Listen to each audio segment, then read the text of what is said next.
ଆପଣ ଗୋଟେ କଥା ଜାଣିଲେ ଆଶ୍ଚର୍ଯ୍ୟ ହେଇଯିବେ, ମୋ ବାହାଘରକୁ ଏତେ ଦିନ ହେଇଗଲାଣି କିନ୍ତୁ ରାସନ କାର୍ଡ଼କୁ ମୋ ନାଁ ଉଠିନି। ଆଜି ସକାଳୁ ରେଡ଼ି ହେଇ ଆଙ୍କର ମୋର ବାହାରି ଗଲୁ ରାସନ କାର୍ଡ଼ କରିବାକୁ। ସେଠି ଦେଖିଲୁ ବହୁତ ଭିଡ଼ ହେଇଛି। ସେ କହିଲେ ଘଣ୍ଟାଟେ ଅପେକ୍ଷା କର, ଇଏ ମୋତେ କହିଲେ ଘଣ୍ଟାଟେ ଯଦି ଅପେକ୍ଷା କର ଚାଲ ନଈକୂଳ ଆଡ଼େ ଟିକେ ବୁଲି ଆସିବା। ଝିଅକୁ ନେଇ ନଈକୂଳ ଆଡ଼େ ଟିକେ ବୁଲିବାକୁ ଯାଇଥିଲୁ।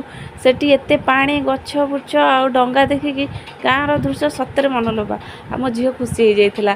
ଆପଣମାନଙ୍କୁ ଏ ଭିଡ଼ିଓ ଯଦି ଭଲ ଲାଗିଥାଏ ଲାଇକ୍, ସେୟାର, ସବସ୍କ୍ରାଇବ୍ କରିବା ସହିତ କମେଣ୍ଟରେ ବି ନିଶ୍ଚିନ୍ତ ଜଣାନ୍ତୁ। ରହିଲି, ଜୟ ଜଗନ୍ନାଥ।